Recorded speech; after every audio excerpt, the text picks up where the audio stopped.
There are truths in our lives that seem as unshakable as multiplication tables or the laws of physics. The date of the first human spaceflight, our calendar system starting from the birth of Christ, these are the fundamental pillars of our worldview. We see dates on old paintings, in ancient books, on maps yellowed by time, and they serve as beacons lighting our way into the depths of the centuries. They are the foundation of our understanding of the past. But what if we'd been looking at these signs our whole lives without seeing their true meaning? What if, in the very foundation of our chronology, there's a crack big enough to bring down the entire structure of history we've so carefully built? Some researchers are convinced that a whole millennium in human history may have been simply added by scholars in the 15th and 16th centuries. And before you judge this bold idea, let's look at the evidence hiding in plain sight. Here, for example, is a portrait of August Ludwig von Schlosser, one of the creators of the Norman theory of the origin of the Russian state. Beneath his name, the year is listed as 1735. But let's look closer. Instead of the familiar number 1, there is a Latin letter I. Why? Perhaps it's just a misunderstanding, a feature of an old font. But here's another work, an engraved portrait of the famous Italian composer Carlo Broschi, dated 1795. And again, we see the same thing. The capital Latin letter I is neatly separated from the other digits by periods. Let's go further back in time. Before us is an engraving by the great Albrecht Dürer, dated 1524. Here, the first letter is clearly a Latin I, and just like in the previous case, it is set apart by periods on both sides. This was clearly done intentionally, so it wouldn't be mistaken for a number. Could the greatest masters of their era have made the same strange mistake over and over again? Or perhaps it wasn't a mistake at all. On the medieval publisher's mark of Louis Elzevir, the date 1597 is written in Arabic numerals, but here too the 1 representing 1,000 is rendered as the letter I and separated by a period from the number 597. And here is a work by Hans Baldung Grien, a German Renaissance artist, depicting angels and the crucified Jesus. Here we see that the first digit, representing 1,000, is radically different from the other 2 ones in the date and looks suspiciously like the English letter J. It's perfectly clear that the artist understood the difference between the first symbol of the date and the rest of them. So, what do these mysterious letters I with a dot or J mean? The most logical and simple explanation is that they are not numbers. They are an abbreviated form of the name Jesus. Depending on the language and tradition, we see either the Greek and Latin I, Iesus, or the German, French, or English J, Jesus. And so, the date on the composer Broschi's portrait reads not as 1795, but as in the year of Jesus, 795. This completely changes our perception of time. But if that's true, where did a whole 1,000 years of our history disappear to? It turns out that in some cases, it wasn't just encrypted in this unusual way. Sometimes it wasn't written at all. And indeed, sometimes it wasn't written at all. Russian imperial cartographers, for example, went even further and seem to have simply dropped the 1,000 from their dates. Why complicate things, right? Take a look at this Russian naval map, published during the reign of Empress Elizabeth Petrovna in the mid-18th century. It clearly states, without any ambiguity, described and measured by decree of Her Imperial Majesty in the year 740 by Fleet Captain Nagaev, composed in the year 750. That's right, the year 750, no thousands, no hidden symbols, an official state document, and the millennium is simply missing. Think this is just a Russian peculiarity? Let's travel to the heart of Europe. Here is a medieval German coat of arms from West Saxony. The dates on it are also written without the first digit. Thus, we read the years 519 and 527 from the birth of Christ. At this point, one might dismiss it. Well, people often make mistakes, they abbreviate, they get lazy. But now we have to argue with an entire nation, the Italians of the Middle Ages and the Renaissance. They named their centuries as if the 1,000 never existed in the date. Just as we now refer to the early years of the 21st century as the 2000s, Italians of the 14th century, that is, those living in the 1400s, called their time simply Quattrocento, which literally means 400s. What thousand? Never heard of it. And this happened with every century. This interesting tradition began with the 1200s, which they called Duecento, that is, the 200s. An entire culture, the cradle of the Renaissance, operated for centuries in daily life and in art with dates from which the first 1,000 years were simply absent. These numerous examples from Russia, Germany, Italy form a single, unsettling picture. This no longer looks like random errors or the quirks of individual scribes and engravers. It looks like a system.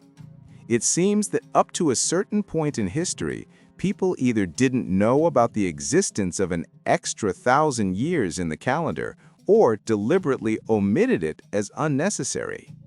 And this brings up the main question. If so, when did this 1,000 years appear? When and who decided to add it to our calendar, lengthening history by a huge margin? Let's try to find this starting point. Let's try to find the moment when the familiar full 4-digit dates began to appear in documents and on paintings. This search inevitably leads us to a mysterious temporal wall, an invisible boundary that seems almost impossible to look beyond. This search leads us to a clear and tangible boundary, the 15th century. It is here, as if at the flick of an invisible switch, that the dates from the birth of Christ that we are used to seeing begin to appear en masse in European culture. This is a real point of no return. Take, for example, the work of the early Netherlandish painter Jan van Eyck, one of the pillars of the Northern Renaissance. On his famous Arnolfini portrait, if you look closely, you can make out the date the painting was created. On another of his masterpieces, Man in a Red Turban, the date is carved directly onto the frame. The year 1400 is indicated in Roman numerals, and the number 33 in Arabic numerals. On the painting Madonna and Child, we see the inscription 1429. These dates are beyond doubt. They are an integral part of the artworks themselves. And this is not an isolated case. From the 15th century onward, dating becomes the norm. But what came before? What do we find if we take just one step back into the 14th century? And here we hit a brick wall. A great emptiness begins. Try to find original author-signed dates on documents, paintings, or maps from the 13th, 12th, or 11th centuries. It's a nearly impossible task. We find many works that historians attribute to these centuries. For example, here is an old map that scholars date to 1350, and here is another believed to have been created around the mid-14th century. But why? There are no indications of the year of their creation on the artifacts themselves. For some reason, medieval masters didn't bother to sign their work with a date. The same is true for paintings and texts. We can search for hours, but we can hardly find any original records of creation dates on documents before the 15th century. They are either missing or have been carefully cut out or erased. Mainstream science offers us several explanations. First, God-fearing Christians did not like to advertise their names and dates, considering it a manifestation of pride. But wait, not signing your name is one thing, but what does the date have to do with it? A date records an event in time. It doesn't glorify the author. The second explanation, in the Middle Ages, writing materials like expensive parchment were often saved, and old records were simply erased to write new ones. But again, a question arises. Why were the dates destroyed with such persistence? And why did this practice completely stop in the 15th century?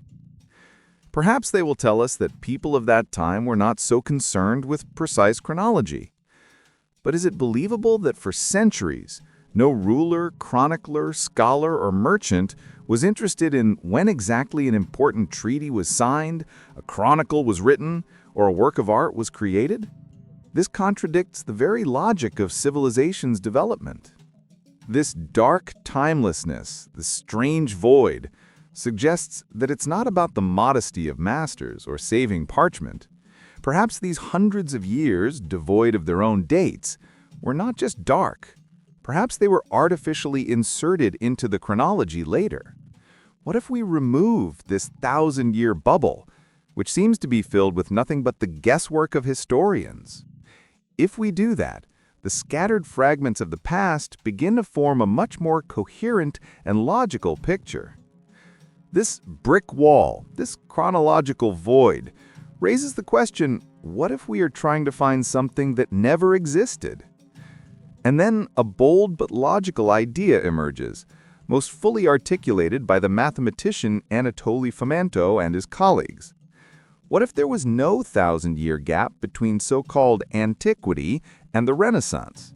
What if the great events of ancient Rome, ancient Greece, and the European Middle Ages happened much closer to each other in time, and perhaps were even part of the same historical era that was later artificially divided and stretched out on the calendar? If we accept this hypothesis, the logic of the empty centuries becomes crystal clear. Imagine the official version of history. After the fall of Rome, Europe plunges into the so-called Dark Ages. For more than 1,000 years, development seems to freeze. One gets the distinct impression that all this time, Europe, and Russia too, did nothing but create from the same template, producing almost no new genres. More than 1,000 years during which humanity seems to be treading water, endlessly copying the same ancient and biblical subjects. Often, according to official dating, even more primitive works of art were created than those that came before them. And after this 1,000-year cultural sleep, suddenly, as if on command, an explosion occurs, the Renaissance arrives, and human genius begins to create again. Such a picture looks extremely implausible. Any system, any civilization, either develops or declines, but it cannot remain in a 1,000-year state of suspended animation. But if we assume that this 1,000 years did not exist, everything falls into place. The ancient models were not copied for 1,000 years. They were the living heritage for the masters of the Middle Ages, who were their immediate successors, not distant descendants. And this sudden explosion of the Renaissance is not a miracle, but a natural stage of cultural development that was not interrupted for a millennium.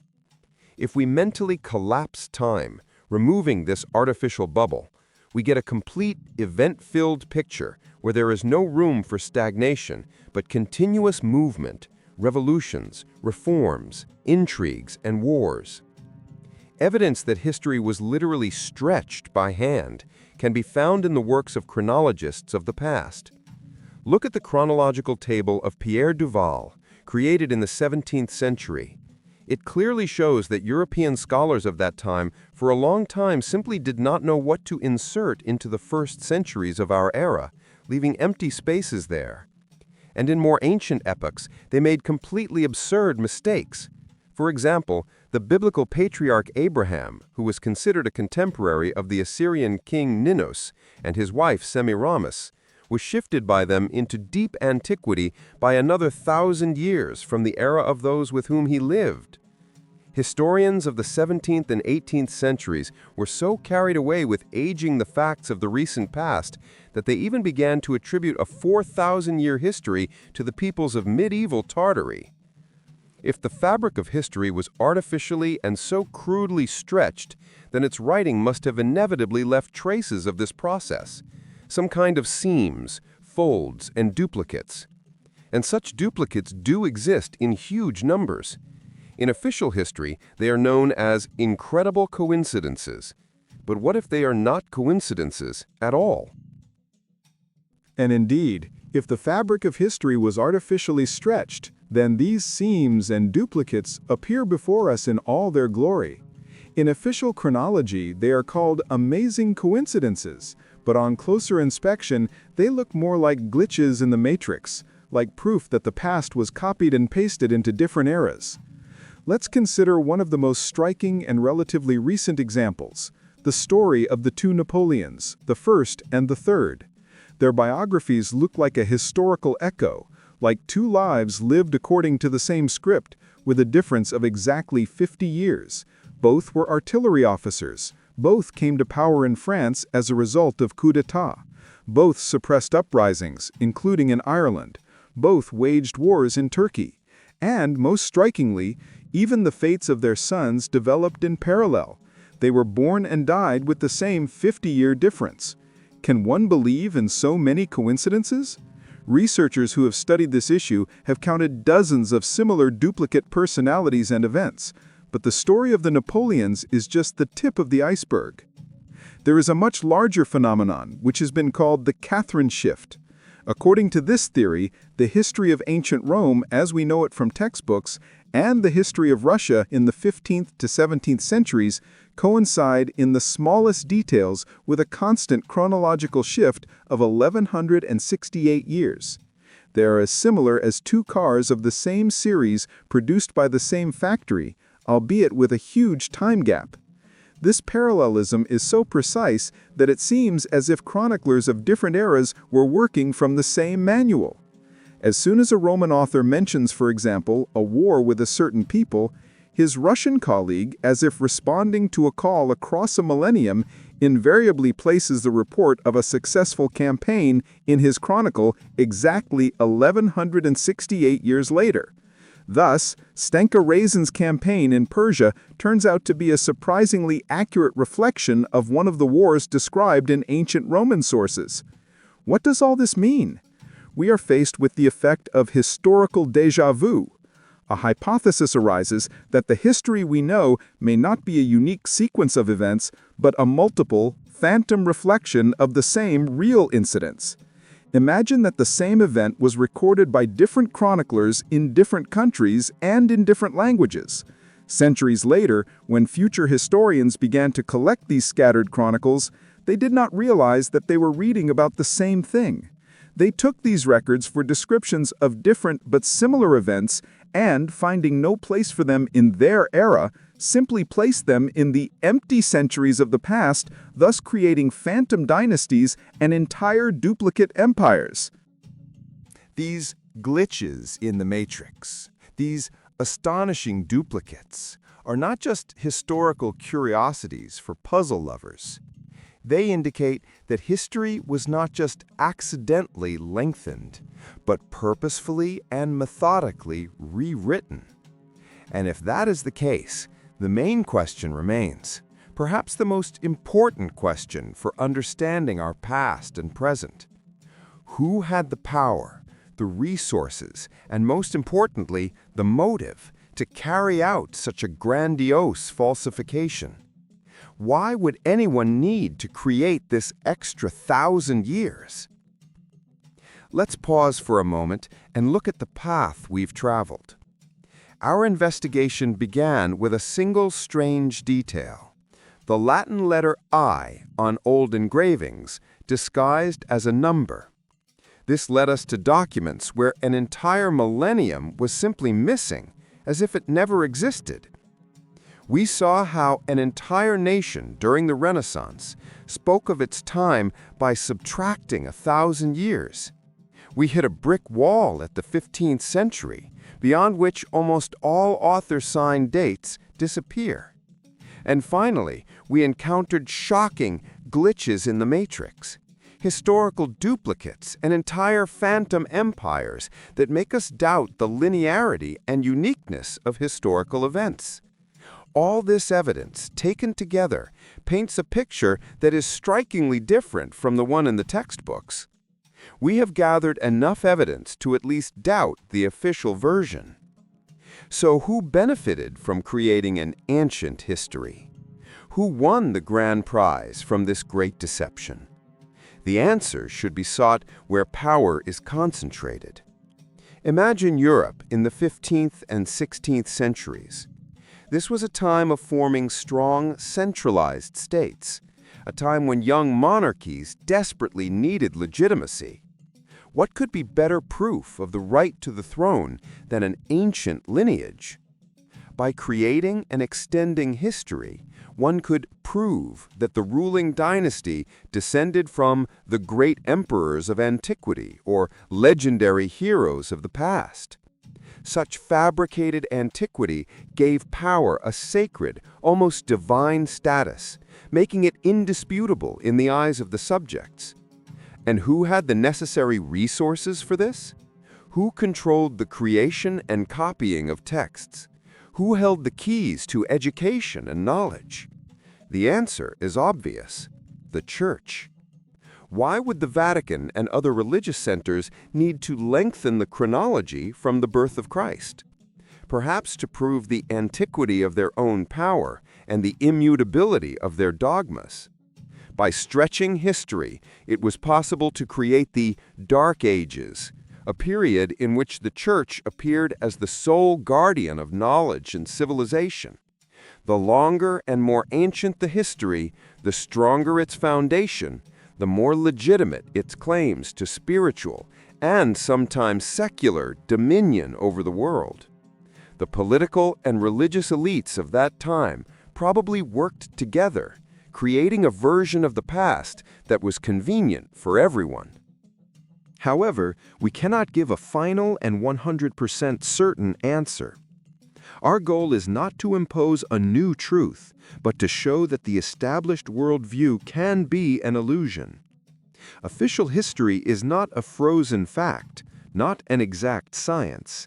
It is a version, a story written by people. And people, as we know, are made of flesh and blood. They could have made genuine mistakes, misinterpreting ancient sources. They could have lied, following the order of their ruler. Or they could have deliberately hidden something, creating a more convenient and advantageous past for themselves.